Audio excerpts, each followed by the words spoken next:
चॅनलवरती एक नवीन व्हिडिओ घेऊन आलो आहे। आजच्या व्हिडिओमध्ये आपण ज्ञानोबा तुकारामचे बोल शिकणार आहे। तर बोल एकदम सोपे आहे, काहींचे झालेले असतील काहींचे नसन झालेले। ज्यांचे झालेले आहे त्यांनी व्हिडिओ स्किप करा, ज्यांचे नाही झाले त्यांनी व्हिडिओ बघा आणि व्हिडिओ बघताना हेडफोनचा यूज करा, जेणेकरून बोल कसे आहे ते तुम्हाला समजून जाईल। तर मी लगेच आपल्या व्हिडिओकडे वळणार आहे। व्हिडिओ शेवटपर्यंत बघा, कसा वाटला कमेंटमध्ये नक्की सांगा। मी अक्षर समजावून सांगतोय, त्यानंतर आपण व्हिडिओ बघितल्यानंतर प्रॅक्टिस करताना एकदम शांतपणे करायची आणि बोल कसा वाटतोय वाजवल्यानंतर नक्की कमेंट करा किंवा व्हिडिओ बघितल्यानंतर कमेंट करा। तर आपण आपल्या व्हिडिओकडे वळूया। एक एक अक्षर समजावून सांगतोय, नीट लक्ष द्या। पहिला अक्षर आहे धिन धा। आता एक एक अक्षर सांगतोय, एक एक टप्पा घेतोय बोलाचा। अक्षर आहे धिन धा, त्यानंतर ग धा ग। धिन धा अगोदर धिन धा वाजून दाखवतोय। धिन धा, धिन धिन कसं वाजवायचंय तर पहिल्या बोटाने शेवट मोकळं वाजवायचं आणि इकडे दोमाकडे वरती वाजवायचं धिन। त्यानंतर धा, धा सगळ्यांना माहितीच आहे। धिन धा, त्यानंतर ग धा ग। ग धा ग, धिन धा ग धा ग।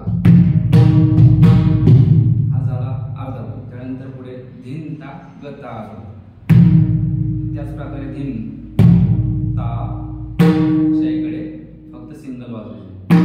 ता ग ता ग, ग ता ग।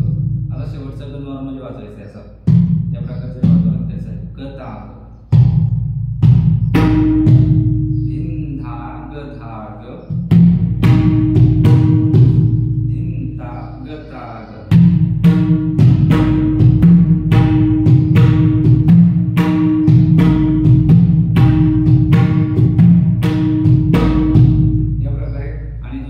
त्याच प्रकारे अर्धा बोल पहिला बोलातला घ्यायचा आहे, त्यानंतर दुसरा जे आहे ते समजून सांगते। त्याच प्रकारे धिन धा ग धा ग।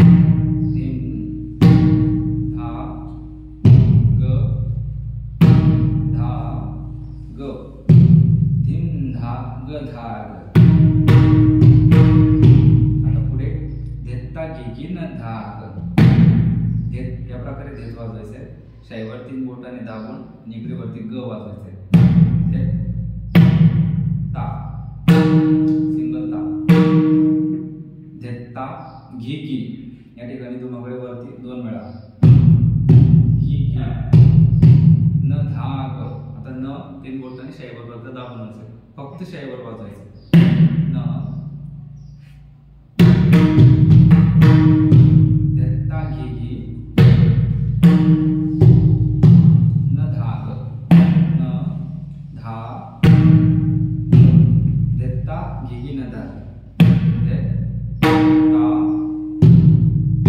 घी घी न धा ग। धिन धा ग धा ग, धेत्ता घी घी न धा ग।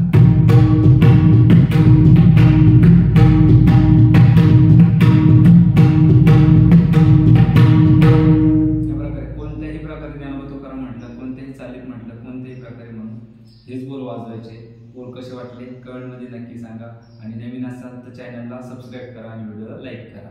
रामकृष्ण।